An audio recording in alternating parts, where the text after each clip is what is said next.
Hello বন্ধুরা, welcome to only sports video. এই ভিডিওতে আবারও আইএসএল নিয়ে কথা হলো। তো আইএসএল কালকে সন্ধ্যা 7:30 থেকে ম্যাচ ছিল ইস্ট বেঙ্গল ভার্সেস চেন্নাই এফসির মধ্যে। তো সেই ম্যাচটা শেষ পর্যন্ত চেন্নাই এফসি 3-0 গোলে জয়লাভ করেছে। তো সেই ম্যাচটা নিয়ে কিছুটা আলোচনা করব এবং সেই ম্যাচের পরে ইস্ট বেঙ্গলের কোচ অস্কার বুজন সে কি বললো প্রেস কনফারেন্সে, তো সেটাও জানাবো। এবং তার পাশাপাশি এই ম্যাচের শেষে চেন্নাই এফসি ডিফেন্ডার প্রীতম কোটাল সে মোহনবাগানকে নিয়ে কী বললো, তো সেটাও জানাবো। এবং তার পাশাপাশি একটু পয়েন্টস টেবিলটা নিয়েও আলোচনা করে নেব। তো ভিডিওটি সবাই শেষ পর্যন্ত দেখতে থাকো। আর চ্যানেলে নতুন হয়ে থাকলে চ্যানেলটি সাবস্ক্রাইব করে পাশে থাকা বেল আইকনটি অন করে পাশে থাকো। তো সেখানে ইস্ট বেঙ্গল টিমের কাছ থেকে খুবই জঘন্য পারফরমেন্স। ইস্ট বেঙ্গল টিম পুরো প্রথমার্ধ জুড়ে জঘন্য ফুটবল খেলেছে। তো সেখানে চেন্নাই এফসি 22 মিনিট নাগাদই ইস্ট বেঙ্গলের বিরুদ্ধে 2-0 গোলে এগিয়ে যায়, যেখানে ইস্ট বেঙ্গল 2-0 গোল খাওয়ার পরে কিছুটা ব্যাকফুটে পড়ে যায়। এছাড়াও ইস্ট বেঙ্গল টিম ফার্স্ট হাফে আরও গোল হজম করতে পারতো, যেখানে ইস্ট বেঙ্গল টিমের অনেকবার ডিফেন্স ওপেন হয়ে গেছে। এছাড়াও ইস্ট বেঙ্গল টিমে যে ফার্স্ট হাফে কী হয় প্রতি ম্যাচে, তো সেটা বলা মুশকিল। প্রতি ম্যাচেই সেকেন্ড হাফটা ভালো খেলে, কিন্তু ফার্স্ট হাফে অতীব জঘন্য ফুটবল খেলে। তো সেখানে ইস্ট বেঙ্গল টিম যদি এরকমভাবে প্রতিদিন পারফরমেন্স করে রেফারির ওপর দোষ দেয়, তাহলে কতদিন চলবে নিজেদের দোষ ঢেকে এইভাবে। তো সেখানে যে কালকে যে চান্স দুটো পেয়েছিল, একটা সাউল ক্রেসপো চান্স পেয়েছিল সেকেন্ড হাফে, তারপরে একটা রিচার্ড সেলিস চান্স পেয়েছিল, পুরো ফাঁকা গোলে চান্স পেয়ে গেছিলো। তো ওই গোলগুলো কি তাহলে রেফারি এসে করে দেবে সেখানে, যদি প্লেয়াররা গোল না করতে পারে? তো সেখানে রেফারিকে দোষ দিয়ে তো লাভ নেই প্রতি ম্যাচে, তাই বলে।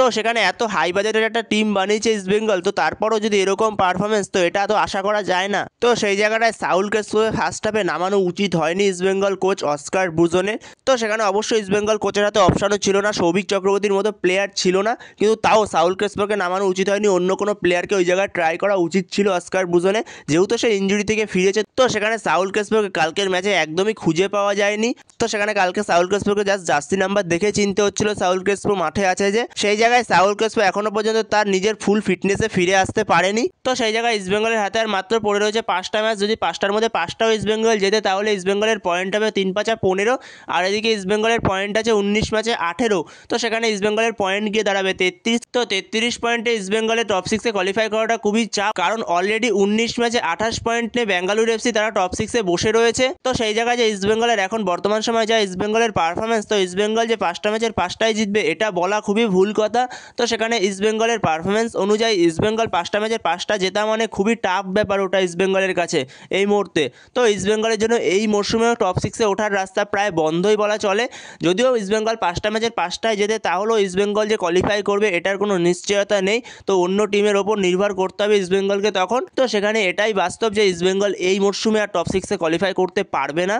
তো সেই জায়গায় ইস্ট বেঙ্গলের জন্য এখন বেটার হবে ইস্ট বেঙ্গলের এএফসি চ্যাম্পিয়ন্স লিগ 2 সেটার ওপর ফোকাস করা। তো সেটাই সবথেকে বেস্ট অপশন ইস্ট বেঙ্গলের কাছে। এছাড়াও যে সুপার কাপ আসছে, সুপার কাপের জন্য ফোকাস করুক ইস্ট বেঙ্গল। তো সেই জায়গায় আইএসএলে এই মরশুমে ইস্ট বেঙ্গলের কাছ থেকে আর খুব ভালো কিছু আশা করা যাবে না, কারণ 6 নম্বরে যে টিমটা রয়েছে বেঙ্গালুরু এফসি, তারা অলরেডি 19 ম্যাচে 28 পয়েন্ট নিয়ে 6 নম্বরে রয়েছে। অলরেডি 10 পয়েন্টের গ্যাপে রয়েছে ইস্ট বেঙ্গলের কাছ থেকে, তারা অলরেডি 10 পয়েন্টে এগিয়ে রয়েছে তারা ইস্ট বেঙ্গলের থেকে। তো এই বছরও আইএসএলে ভালো কিছু করা খুব একটা আশা নেই ইস্ট বেঙ্গলের কাছ থেকে, টপ 6 কোয়ালিফাই করতে পারবে না বলাই চলে ইস্ট বেঙ্গল এই মরশুমেও। তো এরপরে ইস্ট বেঙ্গলের কোচ অস্কার বুজন সে প্রেস কনফারেন্সে কি বললো, তো সেখানে ইস্ট বেঙ্গলের কোচ অস্কার বুজন সে বলেছে, তো সেখানে ইস্ট বেঙ্গলের কোচ অস্কার বুজন কালকে তার ইস্ট বেঙ্গলের প্লেইং 11 বাজতে ভুল হয়েছে, তো সেটা সে স্বীকার করেছেন প্রেস কনফারেন্সে এসে। তো সেখানে এই হারের ফলে স্প্যানিশ কোচ অস্কার বুজন বলে, আমরা দেরিতে জেগেছি কিন্তু দ্বিতীয়ার্ধে ভালো ফুটবল খেলেছি, সুযোগও তৈরি করেছি। চেন্নাই 2 গোলে এগিয়ে যাওয়ার পরে চেন্নাই নিজেদের অর্ধে বল ধরে রাখার প্রবণতা অনেকটাই বেড়ে যায়, আমাদের কোনো জায়গায় দিচ্ছিল না ওরা। প্রথমার্ধের পারফরমেন্স মোটেই ভালো হয়নি,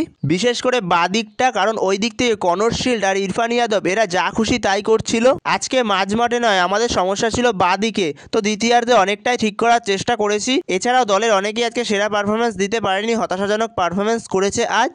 এছাড়াও অস্কার বুজন মনে করে তার আজকে ফার্স্ট 11-এ সাউল ক্রেসপোকে নামানো উচিত হয়নি, সাউল ক্রেসপোকে সেকেন্ড হাফে নামানোই উচিত ছিল। সে যেহেতু চোট থেকে ফিরেছে, তো সেই কারণে তাকে নামানো উচিত হয়নি, এটাও সে স্বীকার করেন। তো সেখানে অস্কার বুজনের কথা অনুযায়ী যেরকমটা বোঝা যাচ্ছে, সে এই বছর আইএসএল নিয়ে খুব একটা সেরকম কিছু আর ভাবছে না। তো সে এই বছর আইএসএলে মাঝামাঝি শেষ করতে পারলেই সে খুশি। তো সেখানে সে এখন ভাবছে এএফসি নিয়ে এবং সুপার কাপ নিয়ে। তো সে জানে না সুপার কাপ কবে হবে এখনো পর্যন্ত ঠিক নেই, কিন্তু এএফসি নিয়ে তার মেন লক্ষ্য এখন। তো সেখানে ইস্ট বেঙ্গল কোচ অস্কার বুজনের কথা এটাই পরিষ্কার বোঝা যাচ্ছে সে এখন এএফসি নিয়ে বেশি ভাবনায় রয়েছে।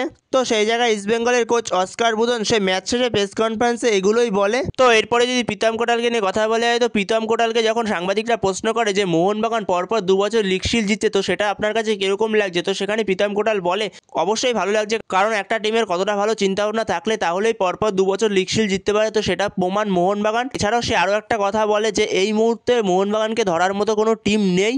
তো সেখানে প্রীতম কোটাল এগুলোই বলে মোহনবাগান সম্পর্কে। এছাড়াও প্রীতম কোটাল কালকে ম্যাচের পরে একটা রেকর্ড করেছে, যেখানে ইস্টবেঙ্গলের বিরুদ্ধে প্রীতম কোটাল এখনও পর্যন্ত ম্যাচ হারেনি, যেখানে ইস্টবেঙ্গলের বিরুদ্ধে এর আগে মোহনবাগানের হয়ে খেলেছে, তারপরে কেরালার হয়ে খেলেছে এবং এখন চেন্নাই এফসির বিরুদ্ধে সেই ধারাবাহিকতা বজায় রেখেই প্রীতম কোটাল কোনো ম্যাচ হারেনি ইস্টবেঙ্গলের বিরুদ্ধে। তো আনবিটেন প্রীতম কোটাল এখনও পর্যন্ত ইস্টবেঙ্গলের বিরুদ্ধে। তো বন্ধুরা এই ভিডিওতে এই পর্যন্তই। তো এই ভিডিওতে এই আপডেটগুলো নিয়ে আলোচনা করার ছিল। তো ভিডিওটি ভালো লাগলে অবশ্যই লাইক শেয়ার সাবস্ক্রাইব করতে ভুলো না। তো নেক্সট ভিডিওতে দেখা হচ্ছে, ততক্ষণের জন্য বাই বাই।